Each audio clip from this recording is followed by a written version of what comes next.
Nous sommes, William et moi-même, ravis aujourd'hui de recevoir dans le podcast Clément Escoffier et Julien Ponge, ce dernier pour la seconde fois. Tous deux émérites universitaires et Principal Software Engineer chez Red Hat, ils ne vont pas se contenter d'itérer les avantages de la programmation réactive, mais aussi de répondre à nos questions sur Quarkus et Mutiny.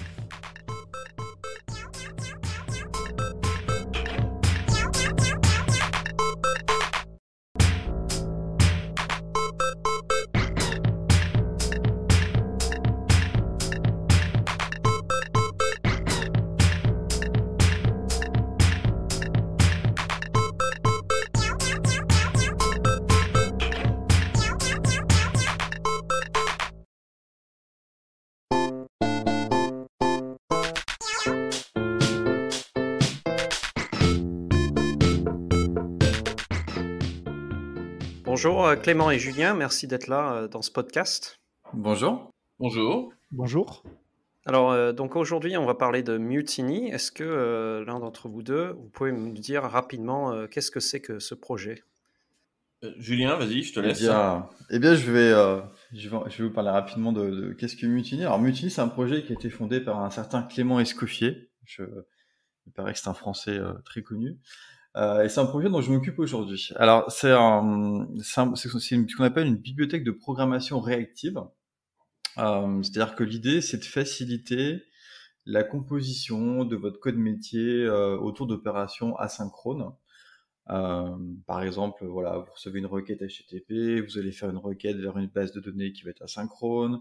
Quand vous avez le résultat, vous allez l'envoyer sur une file, sur du Kafka. S'il y a une erreur, vous allez réagir à cette erreur. Bref, c'est un modèle de programmation, on va dire événementiel, autour d'entrée-sortie asynchrone. Et avec Mutiny, on vous aide en fait à exprimer ça de la manière la plus déclarative, structurante possible. Et c'est pas la seule bibliothèque qui existe évidemment, il y en a d'autres dans l'écosystème. Donc il y en avait là qui était avant. C'est beaucoup tiré de ce qu'on appelle Reactive Extensions, qui est une philosophie qu'on retrouve dans d'autres écosystèmes, notamment JavaScript.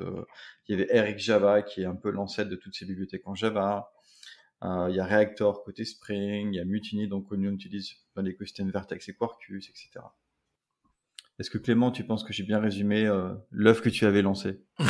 Ouais, je suis pas sûr qu'on puisse parler d'œuvre, mais ouais, c'est exactement ça. Donc, en fait, à la base, l'histoire de Mutiny est à mettre en parallèle de l'histoire de Quarkus. On a commencé Quarkus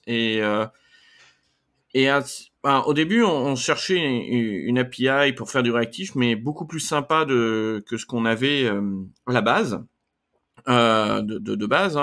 Donc, on voulait éviter les callbacks. On a essayé des choses autour de RX. On a essayé des choses autour d'un modèle microprofile Reactive Stream Separators.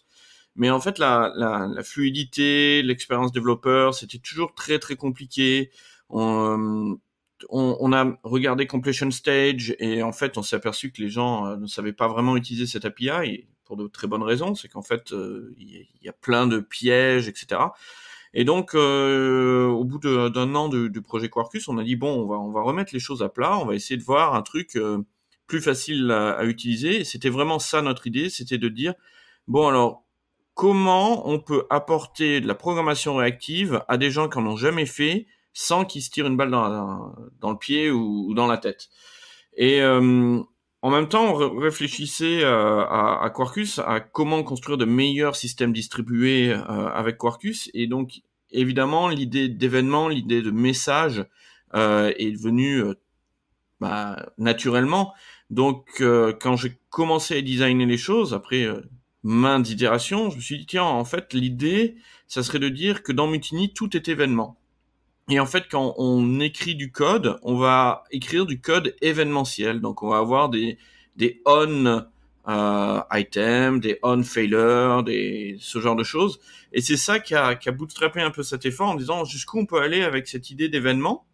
Et au final, on est arrivé à ce qu'on a aujourd'hui, disons un prototype de ce qu'on avait aujourd'hui.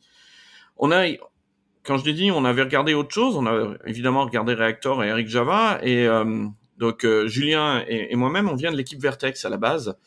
Et donc dans Vertex, on supporte Eric Java et donc on l'a même recommandé pendant assez longtemps.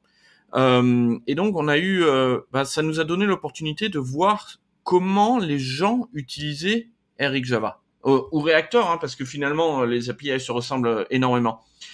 Et je me souviendrai toujours d'un jour où j'étais chez un client et je leur explique donc Eric Java, voilà, et il y avait des gens qui utilisaient Eric Java.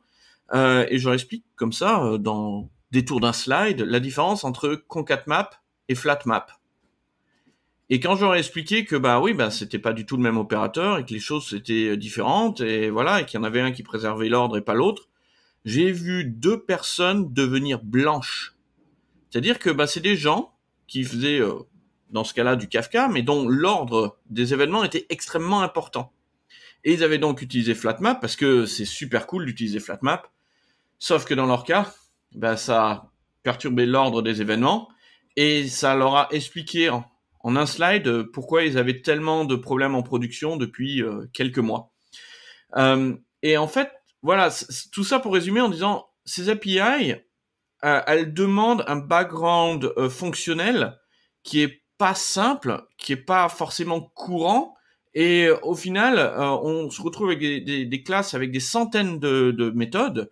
Je sais plus combien il y en a, mais je crois que c'est un truc comme 400 méthodes dans Flux, si je me souviens bien, ou quelque chose comme ça. C'est quelque chose comme ça, ouais. Ouais, avec beaucoup d'overload, c'est-à-dire des flat maps, vous en avoir 12. Mais lequel il faut utiliser? Eh ben, bon courage.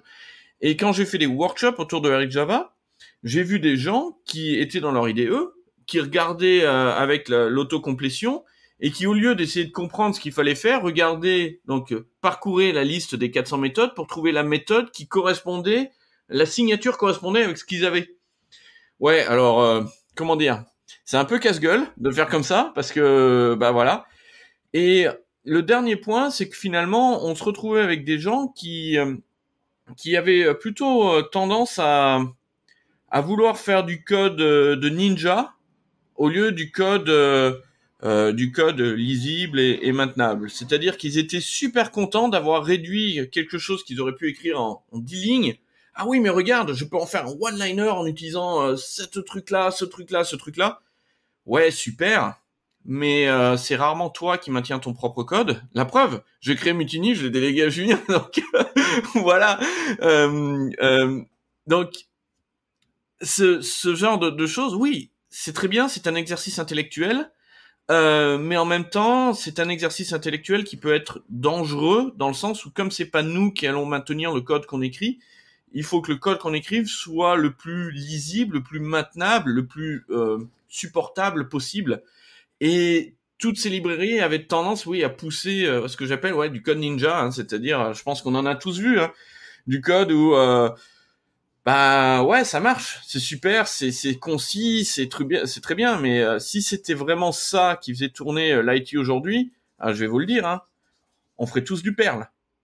Et pourtant, qui fait du Perl aujourd'hui? Moi, ça m'arrive d'en refaire de temps en temps, mais pas des masses, quoi. En Perl, on peut écrire un système d'exploitation en 1 ligne, moi, j'en suis persuadé. Ouais, je vois ce que tu veux dire, surtout que je suis adepte de Haskell. Et c'est vrai que c'est pas évident. Toutes les méthodes qu'on a, effectivement, on en a un paquet là-dedans avec des petites subtilités. Et on peut aussi être poussé à écrire une façon. Enfin, il y a une façon d'écrire les fonctions où on met pas les paramètres. On ne fait que de la composition de fonctions. Il y a même une espèce de défi d'essayer de le faire. Mais parfois, ça ne produit pas un code lisible. Et j'ai trouvé qu'avec Java 8, avec les streams, le stream API, en fait, venait ce défi aussi. On a plusieurs façons d'écrire le même code, la même boucle. Est-ce que je l'écris avec un for each ou avec un stream? Et c'est pas évident, et je pense que ça dépend aussi des personnes. Mais donc dans Mutiny, tu as quand même les unis et les multi, mais tu parles d'événements. C'est quoi? Est-ce qu'il y a un lien entre ces deux choses-là? Qu'est-ce que ça change, les unis et les multi, par rapport au Flux et au mono d'autres API? Alors, en fait, c'est juste avant pour rebondir sur ce que tu disais. En fait, moi, j'aime bien utiliser le terme de monade L, parce qu'avant, on avait le callback L, c'est des callbacks imbriqués sur 40 niveaux et ça donne du code illisible. Et quand on compose comme ça des flat maps de concat map, de flat map, iterable, je sais pas quoi, moi j'appelle ça le modèle L parce qu'on chaîne voilà plein de choses comme ça qui sont complètement illisibles. Et c'est vrai que la question de la maintenabilité elle est importante. Moi je l'ai vu quand j'ai écrit Vertex in Action chez Manning, donc je recommande Eric Java dedans parce qu'avec Vertex c'est ce qui était ce qu'on promouvait le plus à l'époque. Et c'est vrai que alors globalement je l'ai écrit pour que ce soit lisible, mais j'ai quelques morceaux de code où honnêtement je suis revenu dessus, je me suis dit mais pourquoi j'ai mis un flat map d'identity, il y a un truc à l'endroit, il y a des endroits comme ça je comprends pas très bien, je me rappelle plus pourquoi je l'ai mis, c'était voilà, il fallait le mettre mais c'était pas forcément évident. Mais voilà, par rapport à ta question, donc effectivement en fait il y a uni, multi dans Mutiny et des événements. En fait ce sont deux choses qui sont orthogonales parce que en fait, il y a deux choses. Il y a multi. Multi, c'est pour les flux. C'est pour tout ce qui est basé sur Reactive Streams, donc des flux d'événements asynchrones qu'on va vouloir traiter. Donc multi, voilà, c'est de 0 à l'infini d'items. Et ce qui est intéressant là-dedans, c'est qu'en fait, on a ce qu'on appelle de la back pressure. C'est-à-dire qu'on veut éviter le problème classique du producteur et du consommateur avec le producteur qui canarde et le consommateur qui n'arrive pas à suivre et qui du coup va exploser, qui va bufferiser des items et donc faire exploser sa mémoire. Donc on a un protocole de back pressure dans Reactive Streams qui est très simple, qui est basé sur la demande. C'est-à-dire que le consommateur, qu'on appelle le subscriber, dit je veux par exemple au plus 1024 éléments, et le contrat, c'est que le publisher qui va lui renvoyer ne va pas lui envoyer plus de 1024 éléments. Enfin, il y a une demande comme ça qui se fait, qui s'accumule, et que tout le monde doit respecter. Et voilà, dans Reactive Streams, pour ça, il y a un TCK qu'on doit passer si on est compliant avec Reactive Streams. Donc, on a ce protocole de flux, et de l'autre côté, on a Uni, qui est pour des opérations asynchrones, mais qui sont des opérations unitaires. Par exemple, je fais un commit dans ma base de données. Ça, c'est pas un flux, c'est une opération. C'est un one-shot. Si je fais une requête SQL, j'en profite pour dire que les bases de données souvent ne font pas de flux, ne streament pas, je dis ça comme ça. On fait un uni et qui nous renvoie une liste de rows qui sont en fait ce qu'on va récupérer avec un select étoile from par exemple. Donc voilà, on a ces deux types-là, uni, multi, qui marchent ensemble parce que par exemple, voilà, si j'écoute sur du Kafka, c'est plutôt un multi, donc j'ai un flux d'événements. Et puis quand je veux insérer, par exemple, ce que j'ai lu depuis Kafka, depuis un record, vers une BD, bah c'est un uni, parce que c'est une opération, on va dire, c'est un one-shot asynchrone, mais c'est un one-shot vers la BD. Et donc, on a ces deux API qui caractérisent donc deux types d'opérations, flux et opérations unitaires. Et puis pour chacune, on a des événements. Donc l'événement, c'est par exemple, je reçois un item. Donc pour uni, bah, il y aura soit un item, soit un échec, soit une failure, une exception. Et puis pour des multi, donc des flux, on aura par exemple, je sais pas moi, 500 000 en item parce que on reçoit des événements, et on traite ces événements à chaque fois. Et puis par exemple à la fin, on aura un signal qui nous dit on arrive à la fin du flux ou on a eu une erreur qui est terminale. Et quand on a cette erreur, bah voilà, après on peut avoir d'autres opérateurs qui nous permettent de faire de la recovery. Donc recommencer avec un back-off exponentiel, dire je prends l'erreur et puis finalement je la transforme. Enfin, il y a plein de choses comme ça qu'on peut faire. On peut réagir au fait qu'on vient de souscrire au flux, etc., etc. Donc c'est des événements qui sont liés en fait au cycle de vie de ce qu'on peut observer dans un flux comme ça d'événements asynchrones ou une opération asynchrone. Et juste uni finalement c'est un remplaçant de completion stage finalement qui est dans le JDK, qui est, comme Clément l'a dit tout à l'heure, c'est une API qui est extrêmement riche, completion stage, qui a aussi un défaut par rapport à ce qu'on va trouver dans Mutiny ou d'autres bibliothèques réactives, Eric Java ou Reactor, c'est que il n'y a pas forcément de cancellation qui est inclus dedans. Par exemple, je veux dire, je déclenche une opération synchrone, et bah après, j'ai pas forcément moyen de l'annuler si en fait j'en veux plus. Alors que là, vu qu'on est sur un modèle à la Reactive Streams, même pour uni entre guillemets, on s'abonne, donc on déclenche une opération et on reçoit une souscription. Et cette souscription, on peut l'utiliser pour faire de la demande, mais on peut aussi l'utiliser pour annuler si on a besoin. Et ça, c'est intéressant. Alors, je voudrais juste rajouter deux, trois choses sur ce que Julien a dit. Alors déjà, le nom Mutiny vient de la contraction de multi et uni et d'un peu d'alcool. Hop, on mélange le tout et on arrive à Mutiny. Voilà, c'est un peu comme ça. Il me fallait un nom. Alors, je peux vous dire que des noms, j'en ai utilisé pas mal, mais bon, on a décidé de l'appeler comme ça. Concernant les API, donc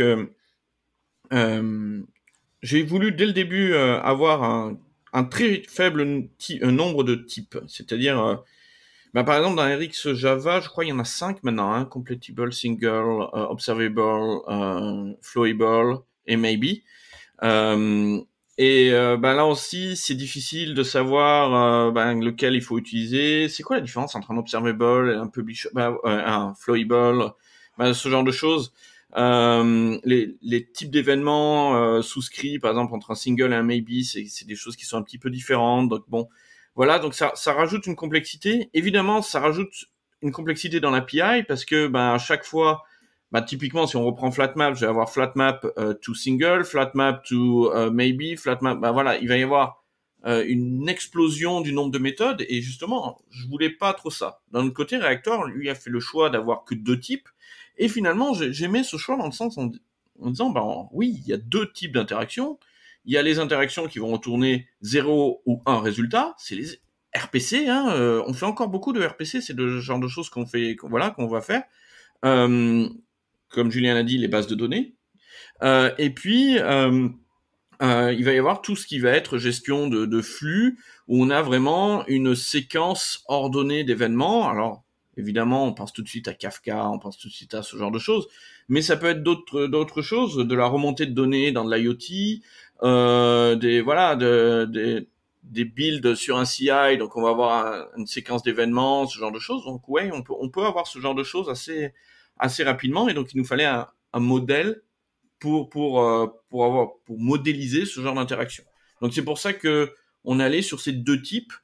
Donc après pour parler un petit peu de back pressure, donc multi implement reactive streams tel quel, on passe le TCK sans tricherie, sans rien, c'est voilà. Tu veux dire qu'il y a des gens qui trichent? Oh, j'aurais pas osé. Mais bon, voilà. Et alors que Uni, on est parti sur quelque chose de totalement non reactive stream, c'est-à-dire que reactive stream, c'est quoi? Donc c'est un modèle de back pressure où, comme Julien a dit, le client, le consommateur va dire combien d'éléments il est capable d'absorber. Oui, sauf que dans un Uni, le nombre d'éléments, c'est 0 ou 1. Donc, du moment qu'on déclenche, qu'on dit, voilà, on est intéressé par cette opération, ça veut dire qu'on est en capacité de supporter cette opération, puisque de toute façon, c'est 0 ou 1. Donc, voilà pourquoi on a fait le choix dans Uni de ne pas avoir le protocole de Reactive Streams, qui rajoute de la complexité, hein, croyez-moi, et de complexité à la fois en termes de code, mais à la fois en termes de performance. Et donc, dans Uni, on a dit, non, justement, là-dessus, ça ne sert à rien, donc autant aller au plus vite. Et ça évite également des optimisations qu'on voit dans certaines autres librairies ou qui ont compris le problème et qui en fait disent oui, mais alors on va en faire un publisher, mais comme on sait que c'est comme ça, on va mettre des optimisations plus ou moins compliant, plus ou moins voilà.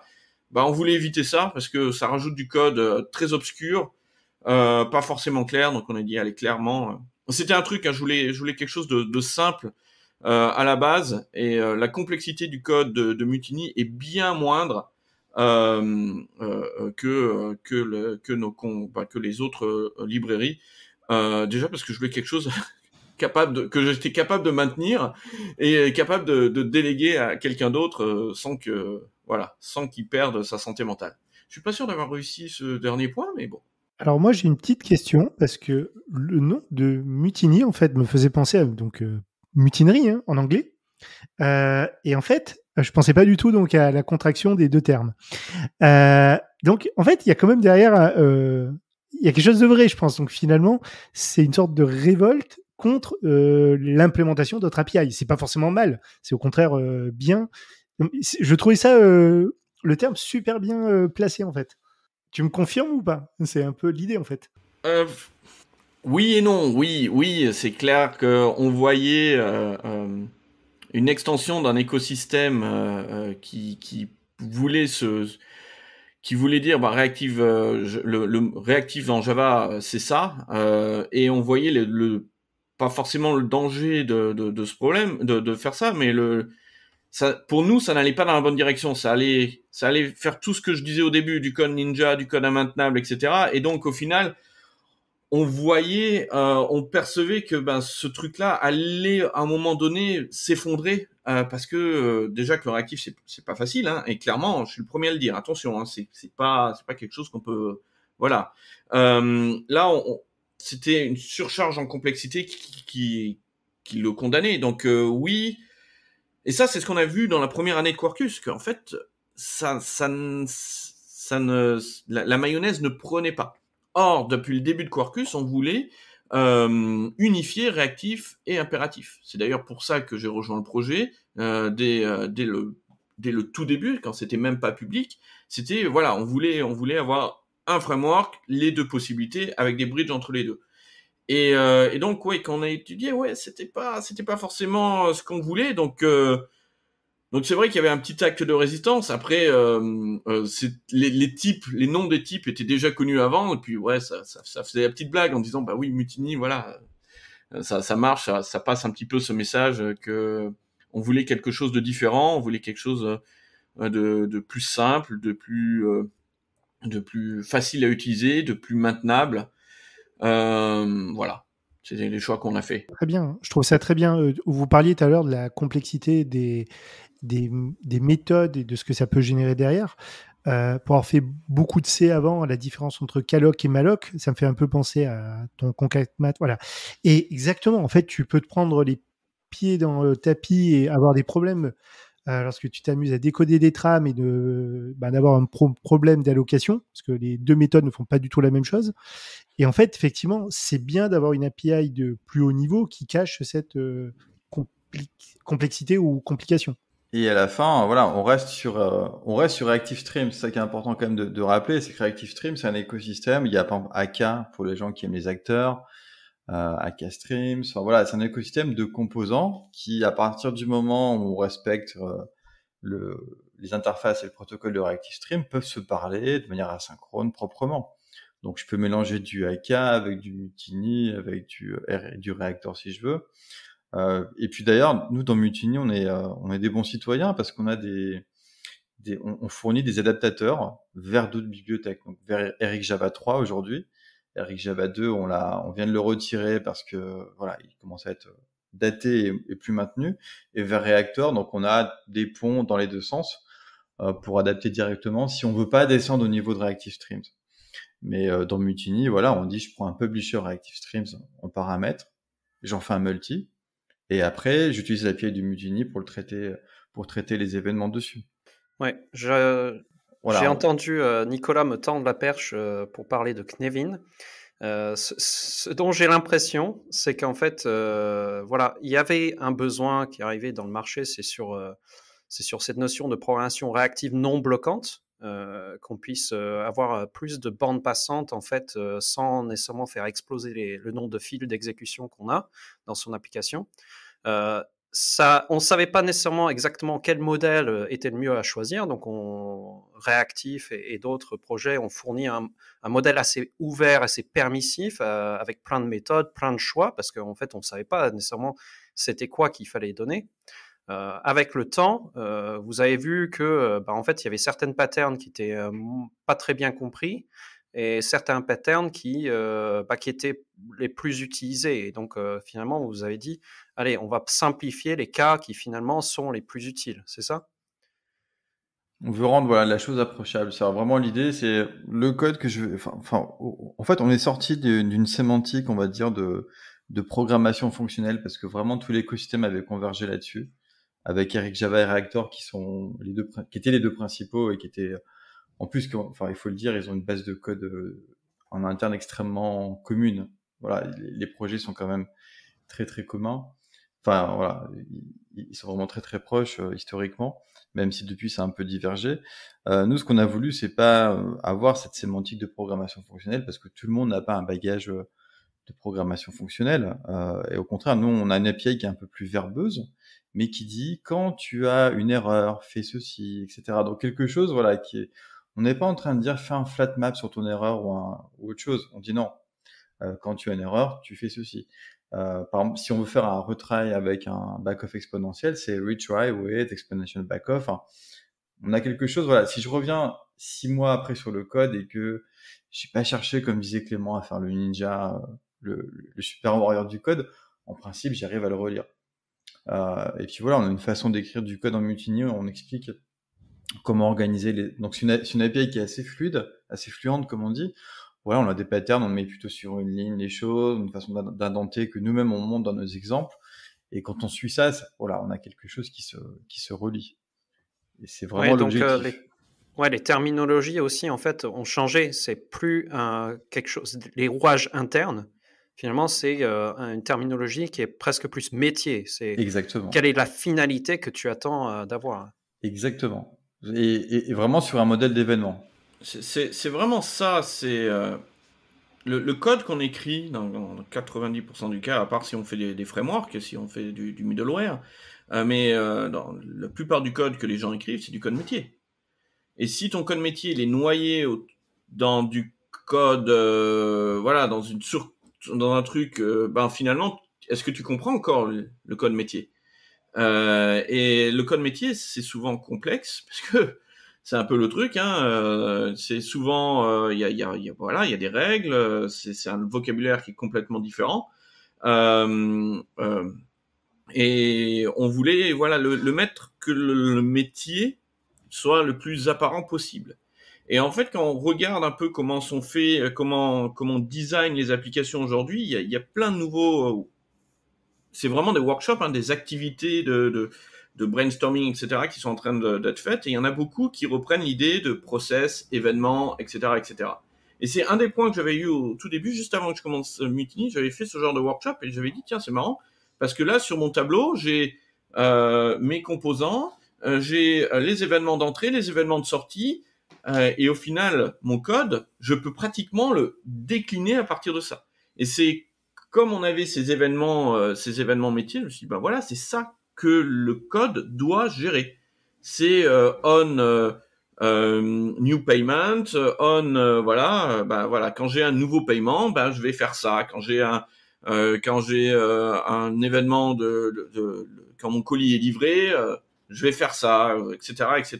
Quand il y a une erreur de traitement, je fais ça. C'était vraiment ça que je voulais exprimer. Et en fait, la plupart des méthodologies de design actuelles vont reprendre ce genre d'idée, c'est-à-dire sur ce tel événement, je fais ça, sur tel événement, je fais ça. Donc en fait, la translation est assez je dirais pas évidente, hein. Il y a toujours des cas, ah oui, mais alors là, comment je vais faire? Mais bon, c'était un peu l'idée. Oui, et avec vos passerelles vers d'autres API, finalement, quand il y a des cas particuliers, les gens ils sont capables d'aller chercher le niveau d'abstraction pour aller implémenter spécifiquement leur truc, c'est ça? Alors, on a rarement ce cas-là. Le cas de pourquoi on a notre notion de converteur, c'est vraiment parce qu'il y a des gens qui ont des codebases existantes et qui doivent appeler des choses qui sont écrites dans d'autres librairies. Donc, on a ce genre-là. Mais au fur et à mesure, même si au début on est démarré sur quelque chose d'assez petit, au fur et à mesure, avec les discussions avec les utilisateurs, avec les cas, nos clients, etc., on a enrichi. Et on a rarement le cas où la personne dit « Ah oui, il me faut absolument cet opérateur-là, il existe dans tel truc, et vous l'avez pas. » Souvent, c'est le genre d'opérateur qui aurait jamais dû être créé dans tel truc, hein, par exemple, faire du calcul parallèle ou ce genre de choses. C'est pas du tout le rôle de programmation réactive de faire ça.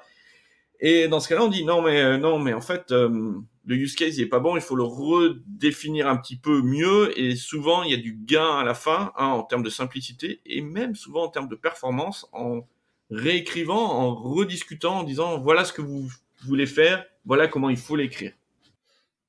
Et souvent, on recadre en fait ce que doit être l'usage de Mutiny, tu vois. C'est un peu ce que Clément a dit, mais utiliser un truc basé sur Reactive Streams pour faire des choses qui sont pas basées sur des entrées-sorties, donc de la synchrone d'IO, bah, c'est juste pas fait pour. ReactiveStream n'a pas été fait pour ça. Il a été fait pour donc pas du calcul parallèle, pas du calcul concurrent. Dans Java, il y a JavaStreams, par exemple, l'API de JavaStreams, elle est faite pour ça. Il y a ForkJoin dans Java, il y a plein de choses pour faire des choses qui sont CPU bound, donc du calcul, du parallèle, du concurrent. ReactiveStream, c'est de la mécanique pour coordonner des opérations asynchrones et que ça ait du sens, parce qu'on n'est pas en train de l'écrire en impératif. Et donc voilà, on veut être capable que ces choses-là, la gestion d'erreurs, la gestion de nos flux soit correcte.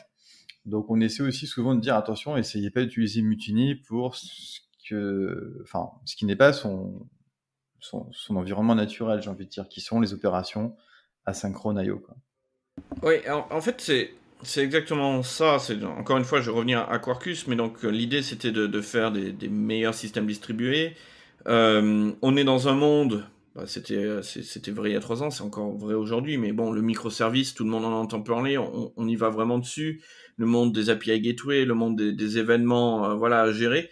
Et donc, on se retrouve avec beaucoup de codes, d'applications qui ont des entrées-sorties. C'est-à-dire, je reçois des requêtes, ça peut être HTTP, je reçois des événements, et je dois faire ça, je dois écrire dans une base de données, je dois appeler tel service, etc. Et pour faire ça, il y a plusieurs manière. On peut faire une API totalement impérative bloquante. Et là, comme William l'a dit, on va avoir un problème il nous faut des threads pour gérer la concurrence. Les threads, c'est pas forcément gratuit. Même s'il y a des virtual threads qui arrivent en Java, il y a quand même encore beaucoup de pièges qui peuvent arriver. Et juste là-dessus, il y a Heinz Kabutz qui a publié un super blog post sur oui, les virtual threads peuvent deadlocker, et quand il y en a 1 million, vous allez kiffer le débugage de deadlock, mais bon, voilà. Donc, dans Quarkus, nous, on a ce moteur réactif qui part du principe, on a des IO threads, très peu de threads, mais derrière, il faut écrire du code qui va dire, sur tel truc, je fais ça, mais quand je fais rien, j'utilise rien. C'est-à-dire, quand j'attends quelque chose, je n'utilise pas de thread, j'ai pas de thread qui m'est dédié. Ce qui veut dire que je vais avoir un niveau de concurrence bien plus haut et un niveau d'utilisation de ressources bien plus bas. Alors pourquoi cette notion d'utilisation de ressources est intéressante, est importante aujourd'hui? Il y a beaucoup d'applications qui sont développées sur le cloud public, Amazon, Google, ce que vous voulez, Microsoft, ou cloud privé. Alors ça peut être du Mesos, ça peut être du Cube, ça peut être du Docker, etc. Dans les 2 cas, l'utilisation de ressources est critique. Dans le premier cas, à la fin du mois, il faut que vous payiez. Eh ouais, c'est comme ça. Et moins vous utilisez de ressources, moins vous payez. C'est toujours intéressant. Dans le cas d'un cloud privé, vous payez peut-être pas forcément parce que vos ressources sont dédiées, mais votre intérêt, c'est de pouvoir mettre un maximum d'applications sur ces ressources-là. Si vos applications, elles commencent à être des gorées en ressources, à la fin, vous allez en mettre 4.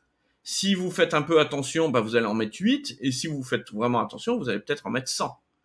Ah, mais c'est pas la même chose, parce que sur la même infrastructure, mettre 4 applications ou 40 applications ou plus, là, il y a un vrai intérêt, c'est-à-dire vous allez pouvoir déployer plus, même peut-être avoir plus de versions en parallèle, ça ouvre de tas de possibilités qui étaient contraintes par de l'infrastructure de base. Voilà, donc là, il y a un deuxième vrai intérêt. Donc, l'histoire qu'on a voulu écrire, c'est vraiment ça. Quarkus, c'est fait pour ce genre de choses. Il y a un cœur réactif. Il nous fallait une API pour faire ça bien intelligemment, mais que ça soit maintenable, parce que l'idée, c'est quand même que ça soit utilisé par un maximum de développeurs. Et donc, on a créé Mutiny pour ça. Mais la relation est, voilà, c'est ce qu'on voulait faire. Et depuis, l'API de prédilection dans Quarkus, quand on fait du réactif, c'est Mutiny. Et aujourd'hui, ça marche vraiment bien. On a plein de bons retours. Voilà, les gens. Moi, ce qui m'a fait plaisir, c'est que après quelques mois quand on l'a poussé, j'ai eu des mails où les gens me disaient, je vous remercie, j'ai enfin pu écrire du code réactif.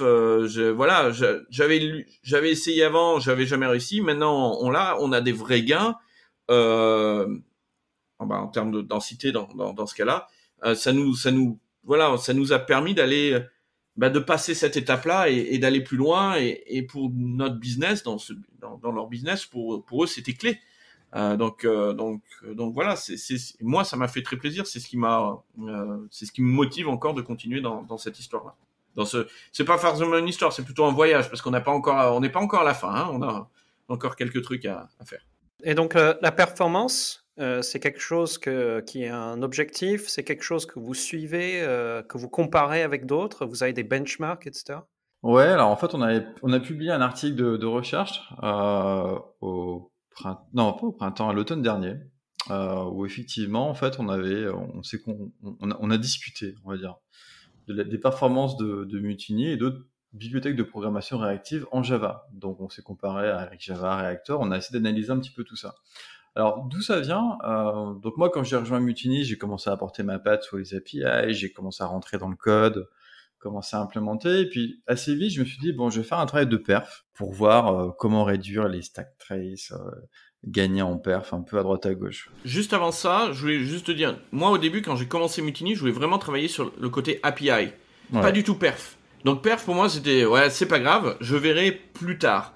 Mettre des optimisations avant de mesurer, ça n'a aucun sens. D'abord, je voulais avoir un truc complet, voir les premiers résultats, et puis ensuite, bon, ben, on verra. Et c'est à ce moment-là que Julien est arrivé, et donc oui, la perf commençait à devenir un point qu'on voulait voir, mais avant d'optimiser pour optimiser, il fallait surtout se situer. Et déjà, voilà, ce qui était bien, c'est que Mutiny passait le TCK de Reactive Streams, ce qui était quand même important. Il était fidèle à Reactive Streams, et très sincèrement, voilà, c'est pas hyper, enfin, c'est une base de code qui est quand même, ça reste très technique, très difficile, mais on rentre dedans, on arrive finalement à comprendre en quelques jours, on comprend la philosophie de comment on écrit un opérateur, comment cette tuyauterie fonctionne. Donc voilà, j'étais assez confiant là-dedans, mais je voulais voir effectivement au niveau perf, qu'est-ce qu'on peut gratter. Alors j'ai eu tout un batch de premières optimisations. On a commencé à gagner assez vite en allocation, choses comme ça, donc ça améliorait les perfs. Mais pour faire ça, j'ai été obligé de faire, je suis de faire des benchmarks parce qu'effectivement, il y avait absolument rien dans l'écosystème. Et c'est forcément difficile de faire un benchmark parce qu'on peut toujours critiquer le benchmark qui est fait.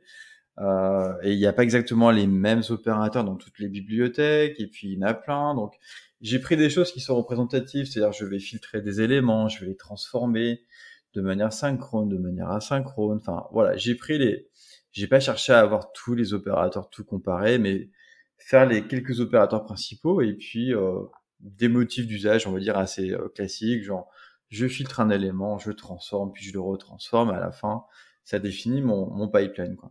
Donc j'ai fait ce travail, et puis derrière ça m'a fait germer l'idée de se dire, bon, il faut qu'on fasse un papier, parce qu'en même temps on avait aussi des discussions. Donc ce qu'a dit Clément est très très juste, c'est-à-dire que c'est une base de code qui visait d'abord la simplicité, clairement, et pas l'optimisation dès le début. Et à côté, donc on avait Eric Java qui avait lancé dans Eric Java 2 des optimisations vraiment très fortes. Qu'on retrouve étrangement dans Reactor, mais c'est normal parce que c'est à peu près la même base de code au moment où Reactor apparaît. Et en fait, il y a deux types d'optimisation qu'on trouvait. C'est-à-dire, la première, c'est la fusion d'opérateurs. C'est-à-dire dire si par exemple j'ai un filter suivi d'un map, je vais essayer de les fusionner. Je vais essayer de partager des fils quand il y a des fils parce qu'on a des buffers. Donc il y a un certain nombre de choses comme ça, d'optimisation. Et puis il y a aussi de la relaxation de protocole. C'est très joli comme nom, mais ça veut juste dire, en fait, entre opérateurs de la même bibliothèque, on se permet de pas respecter Reactive Streams parce qu'on est entre nous. Ce qui est extrêmement marrant parce que ça empêche. C'est très malin. Je veux dire, ça évite certains appels de méthode. Ça fait effectivement, d'un point de vue purement CPU band, effectivement, ça permet de gagner. De gagner entre guillemets en performance. Et donc, on se posait la question à ce moment-là, dans les discussions, est-ce qu'on devrait faire ce genre de choses dans Mutiny? Et moi, le réflexe que j'ai eu, c'est de dire, bon, ça coûte combien toutes ces plaisanteries? Parce que, grosso modo, on est deux à travailler activement sur ce projet. Est-ce que ça a du sens de rentrer là-dedans? Parce que quand on rentre dans le code de Eric Java Reactor et comprendre comment ils ont fait toutes leurs optimisations, honnêtement, c'est du code qui est complexe. Il y a des branchements dans tous les sens. Est-ce qu'on est en train de faire de la fusion? Il y a des branches de code. Est-ce qu'on n'est pas dans la fusion? Il y a d'autres branches de code.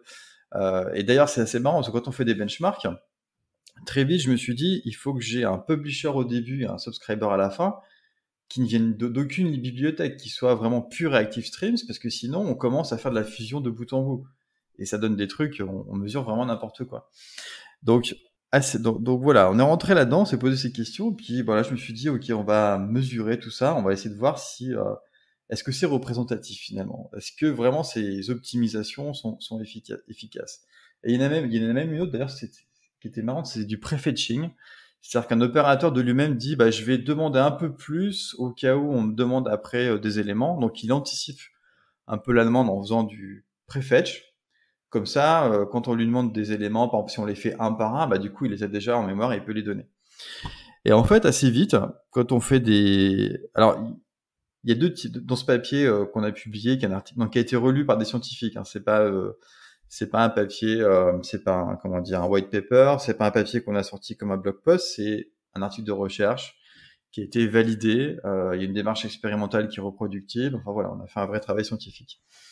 Et donc il y a des benchmarks qui sont CPU bound, où là ce sont des choses purement en mémoire. Donc c'est pas pour ça qu'il fait ActiveStreams, mais on voit finalement les gains. Là-dessus, on voit très bien les gains donc des optimisations d'Eric Java et Reactor. On les voit très bien. C'est très marginal. Honnêtement, il y a un écart qui est négligeable, mais si on voulait faire vraiment du CPU bound, il y a un petit écart qui peut être intéressant. Mais bon, si on compare à JavaStreams ou de l'impératif, honnêtement, faut pas utiliser ces bibliothèques parce que c'est du x2, x3, je sais plus, je l'ai plus en tête, mais voilà, le coût du protocole ReactiveStreams pour traiter des choses en mémoire, il est vraiment dingue. Donc voilà, faites du JavaStreams, faites de l'impératif. Quand c'est du calcul, c'est juste ça qu'il faut faire, c'est pas ReactiveStreams, parce qu'il y a un overhead à cause du protocole qui est complexe, qui est vraiment là. Et alors là où ça devient vraiment par contre très très drôle, c'est quand on fait des benchmarks avec des entrées-sorties asynchrones. Et ce pourquoi est fait ReactiveStreams, c'est vraiment la raison d'être de ReactiveStreams. Et là, on se rend compte que toutes les jolies optimisations, et si on a en tête d'ailleurs les ordres de grandeur des opérations d'entrée-sortie versus faire des écritures en mémoire, les lectures de cache sur les CPU. Donc si on a bien en tête les ordres de grandeur de tout ça, on peut se dire que on risque de rien gagner avec ces optimisations. Et oui, c'est le cas. On s'en est rendu compte dans le papier. On ne gagne absolument rien avec toutes ces optimisations parce que ce sont les entrées-sorties qui dominent. Et c'est vraiment ça le résultat principal. Donc c'est plein de belles optimisations d'un point de vue engineering, c'est génial, c'est super marrant, mais en termes de perf, ça apporte rien. Et l'autre mesure qu'on a mis en balance finalement dans le papier, c'est le coût. C'est-à-dire, quel est le coût, quelle est la complexité du code. Donc là, on a des mesures qui sont des choses un peu classiques de complexité cyclomatique, on a des métriques de base assez simples, mais là, c'est pareil, on se rend compte ce que ça coûte de maintenir des bases de code comme ça, c'est absolument dingue. Et dans Mutiny, on a un truc où là, on n'a pas cherché à faire de l'optimisation hyper poussée, mais on arrive à un niveau good enough. Donc même sur du CPU bound, on a des résultats qui sont corrects. On pourrait gratter plus, mais si on veut gratter plus, c'est pas le même budget pour développer et maintenir cette bibliothèque. Et voilà. Et finalement, je trouve que c'est un peu la belle histoire, c'est-à-dire qu'on a une bibliothèque, on veut qu'elle soit simple pour nos utilisateurs, on veut que ce soit compréhensible, mais on a un peu ce même souci sur le code en lui-même, c'est-à-dire qu'on veut, voilà, si on se fait écraser tous les deux par un bus, ce que je souhaite pas Clément, ni pour toi, ni pour moi. Bon, quelqu'un devrait pouvoir le reprendre assez facilement. J'ai quelques doutes, par contre, pour d'autres bibliothèques de l'écosystème Java, clairement. Mais je trouve que c'est vachement bien cette démarche papier scientifique validé par les pairs. Dans la communauté agile dans laquelle je baigne depuis pas mal de temps, on parle beaucoup d'empirisme, mais je trouve que cet empirisme n'est pas du tout celui que l'on retrouve dans la méthode scientifique en vrai. Est-ce que quand même ces autres bibliothèques, c'était pas une passerelle nécessaire pour trouver cette simplicité? On prône beaucoup la simplicité dans notre code, mais parfois c'est très difficile de le faire du premier coup. Est-ce que vous avez quand même gagné quelque chose grâce à l'expérience de ces autres bibliothèques? Alors là, totalement. C'est totalement ça. C'est-à-dire qu'en fait, on n'aurait pas pu faire Mutiny si on n'avait pas eu Reactor avec Java, ActiveStreams et même des choses autour de plus loin, Eiffel, Erlang, etc. Avant. les choses sont claires, nettes et précises. Il a fallu, moi je suis comme Julien, on est des scientifiques à la base. Julien, c'est plus dans son passé proche, moi c'est plus un passé lointain maintenant. Mais il y avait toute une littérature à reprendre, à essayer de comprendre. Voilà, et on a fait ce travail. Moi, j'ai fait ce travail en amont, en essayant de voir où il fallait aller. Mais sans tout ce travail-là, oui, on n'aurait pas pu faire ça. Essayer de comprendre où fallait aller, qu'est-ce qui était utilisé, quels étaient les patterns d'utilisation les plus communs. Lire tout ça, voilà, toute l'expérience qu'ils avaient eu, les raisons de Reactive Streams, de la spec, les discussions sur tous les tests du TCK, tout ça nous a énormément apporté. Donc oui, c'est sûr, c'est toujours plus facile de faire mieux quand on arrive après. Voilà, c'est exactement ça. Donc, je pense que cet article, de temps en temps, c'est difficile de se plonger dans un article scientifique, mais je pense que de temps en temps, ça peut faire du bien de voir un peu le formalisme qu'on y met. Tout de même, vous avez réussi à placer des Pac-Man. Je trouve que c'est vraiment très bien dans les schémas. Ouais, t'as vu. Hein. Et je voulais savoir, est-ce que vous avez utilisé LaTeX pour rédiger l'article ? Mais bien sûr. Moi, tu sais, en tant qu'universitaire repenti, je ne peux que faire du LaTeX. Je vais être obligé de suivre une formation pour faire du Word parce que je suis pas spécialiste des idiomes de Word, mais oui, LaTeX, évidemment. Alors là-dessus, c'est là où on a une énorme dissension entre Julien et moi. C'est-à-dire que je suis incapable de compiler du LaTeX, mais voilà. Mais je maîtrise Word à la perfection. Voilà, donc avec Nico et moi, on a eu un petit vécu aussi ensemble. J'ai dû faire une pipeline sur GitLab CI pour que tout le monde puisse pousser leur code LaTeX et que ça produise un PDF. Oui, pour les slides de formation. Ouais, après je t'avouerai que quand l'éditeur te dit, alors il faut que les colonnes de référence soient équilibrées à la fin, et que tu te retrouves à insérer un saut de ligne à la main dans la bibliographie qui est elle-même générée, bon, c'est là où tu te dis c'est un peu moche, mais quand même pour tout le reste c'est vachement bien, c'est LaTeX. Il y a un côté syndrome de Stockholm avec LaTeX qu'il faut pas nier, quoi. Je me souviens de Hack où il a fallu mettre des mid-jump, etc., pour que ça passe la validation du publisher. C'est tout ce qui m'a énervé autour de LaTeX. Ouais. L'espace négatif aussi, c'est ça. Voilà. Ouais, pour réduire l'écart entre les lignes, pour que ça rentre. C'est presque comme un langage de programmation. Au bout d'un moment, il y a des constructions pour en abuser, et voilà. Donc ça me plaisait pas forcément. Mais d'ailleurs, aujourd'hui, j'avoue, si je devais écrire, et j'en écris, là, on en écrit de temps en temps, je me plonge plus sur un truc comme Markdown ou ASCII-Doc, et ensuite je refile ça à Julien, il fait sa latexisation, et voilà. Ouais, ASCII Doctor, c'est vraiment pas mal.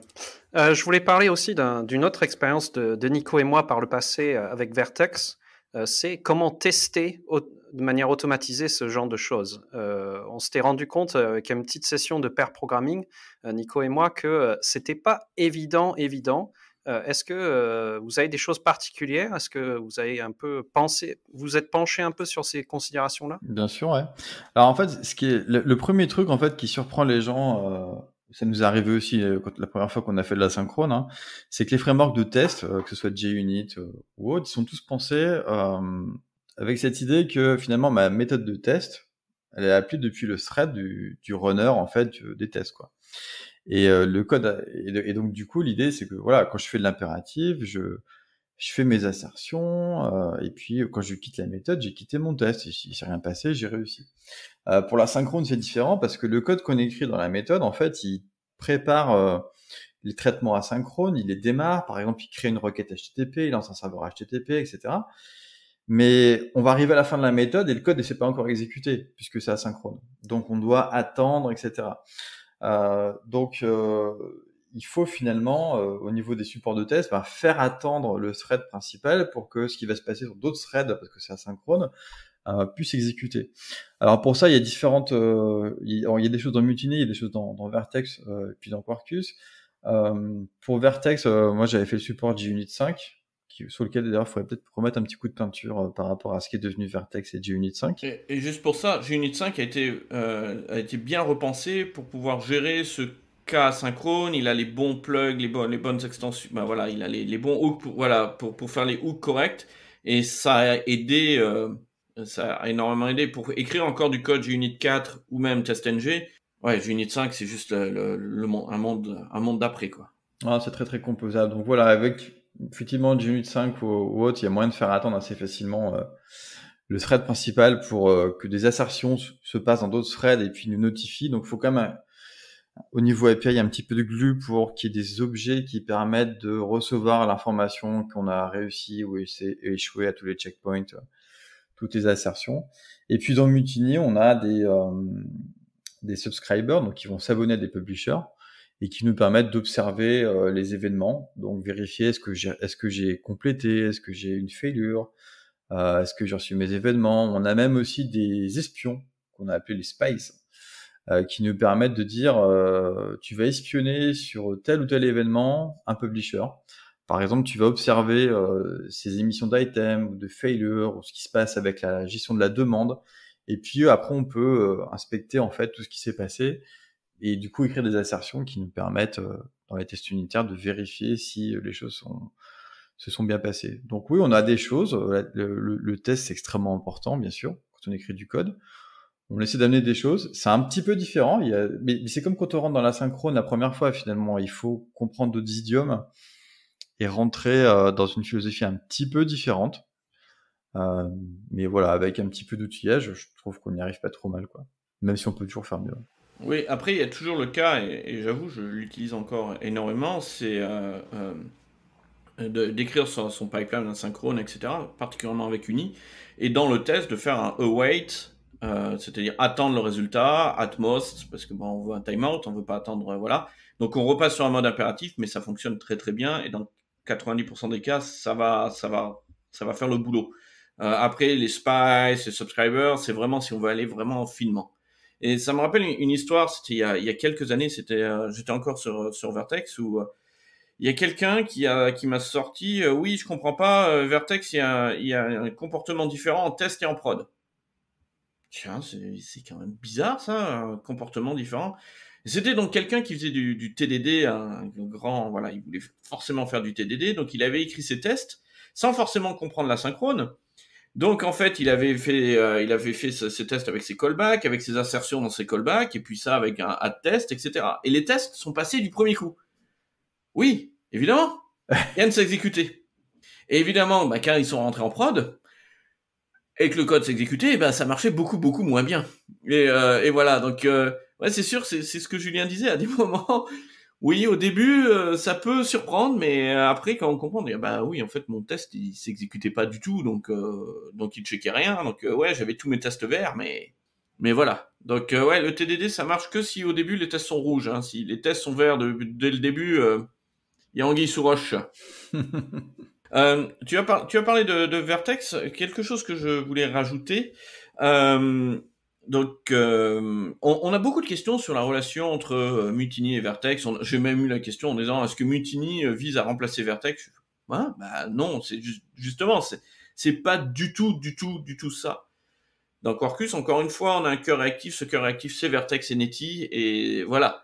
Mais l'API qu'on fournit, elle est Mutiny. Alors, comment ça se passe? En fait, Vertex, depuis très très longtemps, depuis même Vertex 2, c'est fournit une manière de traduire des API. C'est-à-dire, on a les API de base de Vertex, qui sont basés sur des callbacks ou des futures, voilà. Donc ça, c'est des API de base. Et à partir de ça, on a des translators, des code générateurs, je crois que c'est ça le vrai terme, hein, c'est CodeGen, le framework qu'on utilise, qui va prendre ces API et donc générer des API en utilisant d'autres idiomes. Donc ça peut être Rick Java, ou ça peut être Kotlin, ou ça peut être alors on le fait un peu moins avant, mais on faisait des choses où on allait générer du code Ruby, JRuby, ou du code Groovy, ou ce genre de choses. Et en fait, il y a un compagnon au projet Mutiny, qui est le Vertex Mutiny Bindings, qui font exactement ce travail-là. C'est-à-dire qu'ils prennent l'ensemble des API Vertex, de tout l'écosystème Vertex, et qui les traduisent en API Mutiny, avec les choix qu'on a fait. Donc voilà, quand ça retourne une feature, on retourne un uni, quand c'est un stream, on retourne un multi, et des règles d'adaptation comme ça. Ce qui veut dire que aujourd'hui, on a des API Mutiny pour l'intégralité de l'écosystème Vertex, qui est clairement énorme, qui est probablement un des écosystèmes réactifs Java les plus grands, les plus constants, les plus maintenus également. Et donc, c'est ça, en fait, qu'on insère dans Quarkus, et c'est ça qui nous permet. Mais à la base, ça reste du code Vertex de base. Ce qui va gérer les I/O, qui va gérer les trucs. Nous, c'est juste la couche qui va traduire une uni en neti machin chose, et l'inverse. Alors là, tu me donnes plein d'explications sur, en gros, l'intégration de Vertex et Quarkus. En fait, je comprends beaucoup mieux maintenant comment l'un s'intègre dans l'autre grâce à Mutiny. En fait. Voilà, donc au cœur, c'est Vertex et Neti. Et au-dessus de ça, on a toutes nos API qui sont Mutiny. Et donc, on a ce code générateur qui nous permet d'avoir toutes ces API Mutiny. Voilà. Maintenant, si tu prends le vénérable Hibernate, que tout le monde connaît, on a Hibernate Reactive aujourd'hui. C'était ma question. Et ben en fait, c'est les drivers de Vertex, les drivers réactifs de Vertex, qui sont des implémentations depuis les protocoles réseau. Tu vois, par exemple, quel est le protocole réseau de Postgres? Il y a un protocole, il a été implémenté de manière réactive dans Vertex. Pareil pour DB2, Microsoft SQL, etc. Donc on a ces drivers réactifs de Vertex. Ils sont intégrés dans Hibernate Reactive. Et puis Hibernate Reactive t'offre du Mutiny. Enfin voilà, tout ça peut se composer. Tu peux d'ailleurs utiliser Hibernate Reactive en dehors de Quarkus. Hein. Dans Vertex, moi j'ai plein de démos où tu fais ça. Tu démarres test containers même si tu as envie. Enfin, il y a rien de très compliqué. C'est juste que dans Quarkus, tout ça est emballé dans une vision de framework, donc extrêmement cohérent, extrêmement cohésif, avec beaucoup de conventions. Mais ce sont des briques qui marchent vraiment très très bien ensemble et qui sont pensées pour travailler ensemble. Donc, il y avait cette histoire de driver réactif que Julien vient de mentionner, et Julien a dit le terme exact. Ces drivers sont bâtis à partir du protocole. C'est-à-dire qu'on a regardé les protocoles, MySQL, Postgre, Oracle, DB2, etc., qui sont très très similaires les uns avec les autres, parce qu'en fait, quand on regarde l'histoire des bases de données, tous ces gens-là qui ont fait ces trucs-là, en fait, ils sont tous allés à la même université. Et ils se connaissent tous, hein. Donc voilà. Et donc après, ils ont tous monté des boîtes différentes, mais bon, voilà. Mais l'idée, les protocoles se ressemblent extraordinairement.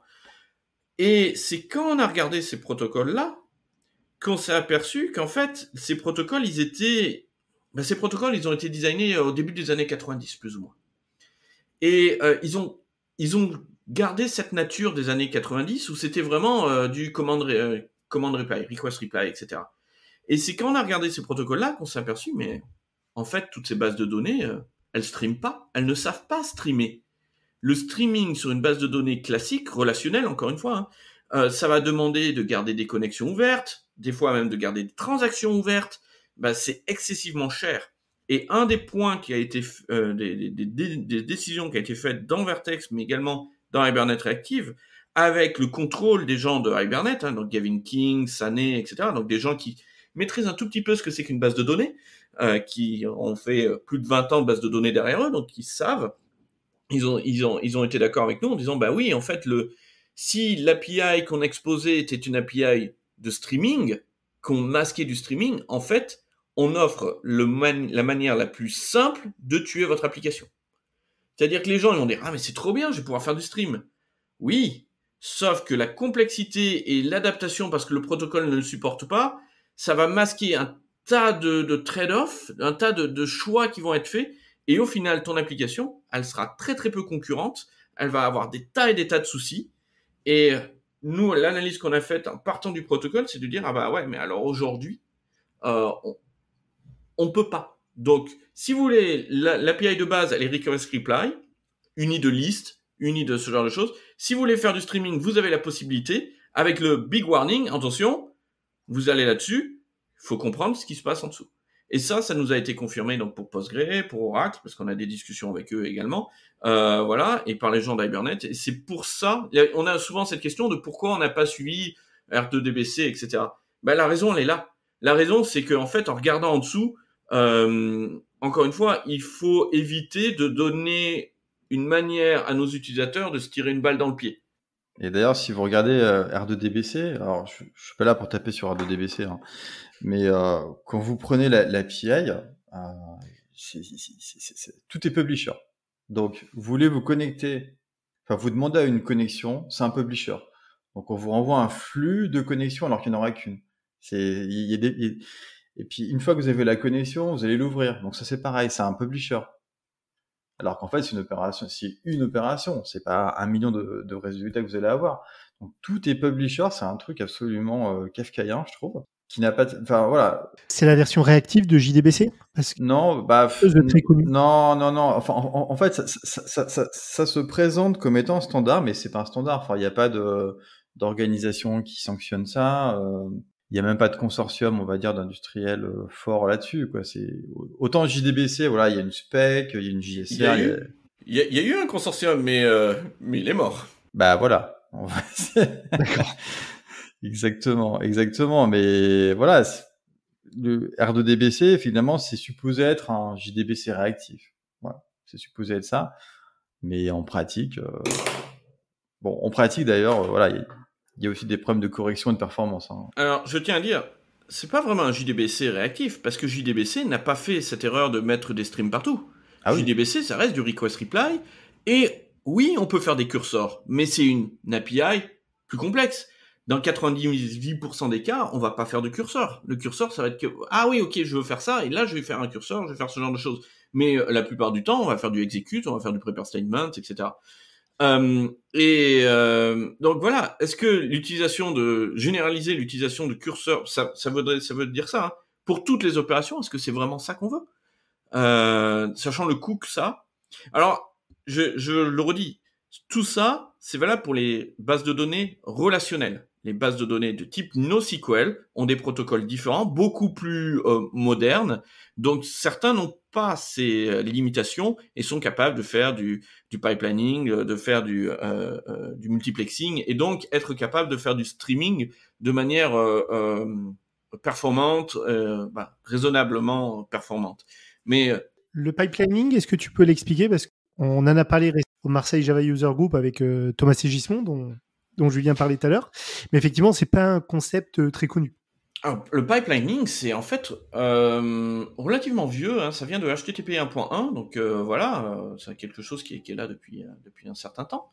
Et en fait, l'idée, c'est de prendre une connexion. Donc, on a une connexion avec une ressource. Ça peut être une base de données, ça peut être un serveur HTTP. Et on va y passer une séquence de requêtes.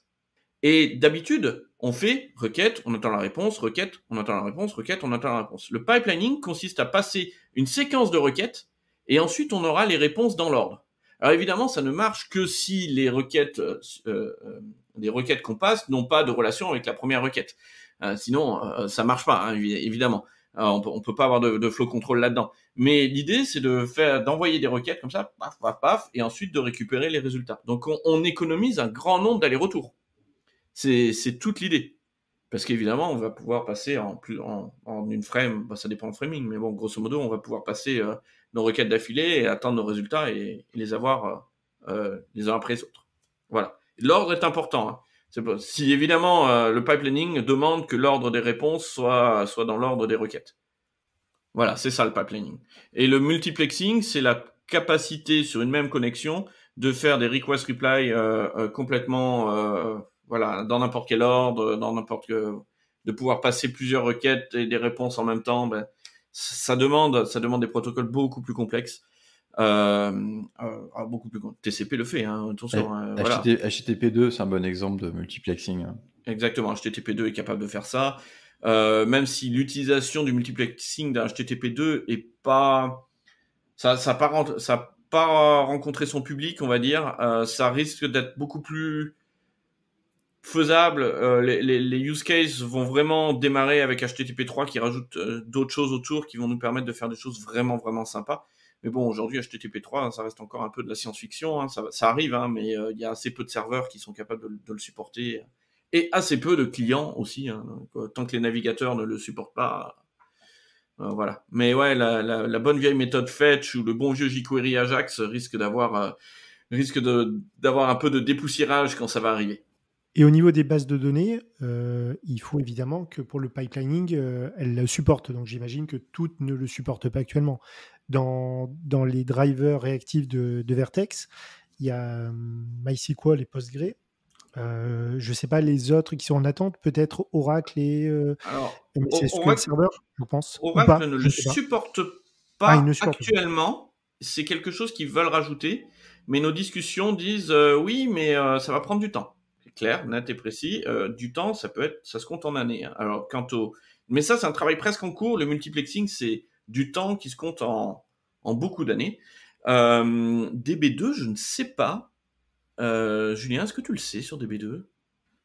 Ce qui est rigolo avec Oracle, c'est qu'en fait, ils ont un driver qui a une couche d'asynchrone plutôt bien faite. Donc voilà, il y a une vraie API dedans. Et donc nous, notre driver JDBC, non, driver, donc c'est inclus dans le driver JDBC, mais il y a cette couche d'API. Et donc il y a l'API Vertex SQL Client qu'on a codé au-dessus d'Oracle. Se base sur cette API-là. Donc on n'est pas redescendu au niveau du protocole parce qu'Oracle, au niveau du protocole, c'est pas forcément ouvert. Il n'y a pas forcément de documentation. Par contre, leur driver permet de faire quand même des choses vraiment, vraiment intéressantes. Alors, quels sont les prochains défis pour ce projet Mutiny? Je crois que il y a Elephant in the Room, Loom, les virtual threads. Donc, qu'est-ce que ça veut dire d'un point de vue réactif? À ce sujet-là, je conseillerais alors shameless plug, hein, mais Arthur Navarro et moi-même avons fait un talk à Devoxx France qui explique justement comment Loom va être intégré. Donc là, on explique comment Loom va être intégré dans Quarkus, comment Loom est intégré dans Quarkus dès aujourd'hui, les limites, ce qu'on a vu, le rôle de Mutiny dans cette intégration-là, parce qu'aujourd'hui, il y a quand même beaucoup de choses qu'il faut faire attention avec Loom. Mais voilà, ça c'est quelque chose qu'on regarde à plusieurs niveaux. Comment Mutiny va jouer un rôle là-dedans, comment Vertex va travailler autour de ces virtual threads. Ce que ça veut dire en termes de Quarkus, en termes de l'écosystème Java en général. Hein. C'est-à-dire qu'aujourd'hui, malheureusement, j'ai une mauvaise nouvelle, mais il y a beaucoup de choses qui vont devoir être recodées pour être compliant avec les virtual threads. Et ça inclut des bases de données, ça inclut des librairies de base, ça inclut Kafka, voilà. Donc ça, c'est vraiment un truc qu'on regarde. C'est un challenge.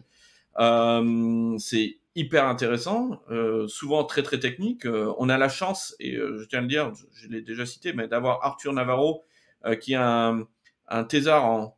Alors il est plus en début de thèse parce que depuis le temps, c'est plus le début de sa thèse, mais bon voilà, qui travaille sur ces sujets-là et qui est capable de descendre très très bas en termes de stack et de nous apporter une connaissance technique obligatoire pour faire une bonne intégration. Et donc je suis très très heureux de l'avoir dans nos équipes. Et voilà, donc Loom, ça va être vraiment le truc qui va nous occuper un petit peu. Ensuite, on a déjà, comme j'ai dit, on a un bel écosystème grâce à Vertex, mais il y a des choses qu'on veut simplifier, typiquement gRPC. gRPC aujourd'hui, on dépend de Java gRPC dans Quarkus. Alors gRPC, hein, alors ça n'a rien de négatif, hein, mais c'est Corba sauce 2020. Mais voilà, exactement. Donc là vous avez William qui fait. Voilà, vous ne voyez pas en vidéo, mais je vais lâcher un gros mot, SOAP et WSDL. Pardon. Voilà, oui, voilà, c'est toutes les. Grosso modo, c'est beaucoup de très bonnes idées qui ont été peut-être en avance de phase et qui sont en train de revenir, qui sont bien packagés ensemble avec. Moi, j'aime beaucoup gRPC. Voilà, je tiens à dire. Mais j'aimais beaucoup Corba. Hein. Je suis peut-être un des derniers fanboys de Corba, mais bon. Voilà. Et donc, quand on utilise gRPC Java, qui nous pose des frictions parce qu'ils utilisent Netty aussi, mais pas forcément les mêmes versions. Et il y a Julien Viette qui a fait un travail phénoménal sur la création d'un nouveau serveur gRPC directement au-dessus de Vertex. Et l'intégration de ça va nous ouvrir un champ de possibilités, mais extraordinaire. Et donc voilà, là-dessus, je veux regarder ce que ça va donner et j'ai plein d'idées. et continuer à rendre tout notre écosystème cohérent, complet, travailler sur d'autres protocoles. Alors pour Mutiny en lui-même, ça va être continuer les opérateurs, discuter de l'intégration avec Kotlin. C'est quelque chose qu'on voit de plus en plus. Kotlin est un très beau langage qui est de plus en plus utilisé. Voilà. Et donc on a un support Kotlin dans Mutiny, mais voilà, c'est le genre de choses qu'on veut améliorer. Après, Julien a sa propre agenda également. Moi, j'ai un agenda plus big picture. Julien est plus sur Mutiny, Vertex, etc. Ouais, très bien. Bon courage pour tous ces défis. On attend ça avec plaisir. Merci beaucoup pour le temps que vous avez passé à discuter avec nous. C'était vraiment sympa. Merci à vous. Oui, merci à vous. Je vous Merci remercie. également. Voilà, j'espère que ça a plu aux auditeurs. Et encore une fois, s'ils ont des questions, qu'ils n'hésitent pas à nous contacter. Alors, pour nous contacter, le plus simple, au final, c'est d'aller sur Zulip. Alors, si vous connaissez pas Zulip, vous prenez Slack, vous rajoutez un niveau de concurrence x 100 et vous avez le nombre de notifications que Zulip va vous apporter. Donc, vous allez kiffer. Non, mais c'est vrai, c'est vraiment super bien. Voilà. Sinon, les GitHub discussions sur le projet Mutiny ou sur le projet Quarkus, c'est des choses qu'on regarde et on interagira avec vous sans aucun problème. Deux dernières petites choses. Encore une fois, shameless plug, Julien a écrit un super livre sur Vertex in Action que je vous recommande si vous voulez regarder quand même comment Vertex fonctionne. Et je vais finir sur le mien. Donc en novembre dernier a été publié Reactive Systems in Java qui vous explique l'architecture réactive de Quarkus, de pourquoi on est allé là-dessus. Un peu toutes ces histoires de Vertex, Vertex Mutiny, Hibernate Reactive, de pourquoi on a pensé cette stack-là. Donc voilà, évidemment, je vous les recommande. C'est de très bonne lecture, surtout que c'est bientôt l'été. Alors, c'est peut-être pas aussi passionnant qu'un polar, mais ça peut être hyper intéressant. Moi, je veux bien un autographe virtuel de la part de Julien pour son premier livre que j'ai lu, et je prendrai le tien plus tard, alors cet été. Je te remercie, mais si on se croise, ou même pour les auditeurs, si vous avez le livre et qui dort si vous l'avez sur votre table de chevet, si on se croise à une conférence comme le Volcamp à Clermont-Ferrand au mois d'octobre, tu y seras, et je te signerai, on fera un tweet, une photo, grand plaisir. Un selfie, et on boira quelques bières. Top. Ça marche. Et on mettra tous les liens de l'article scientifique, mais également aussi de vos interventions à Devoxx passées pour les auditeurs. Voilà. Je vous remercie. C'était super intéressant. Merci encore. Merci à vous. À bientôt.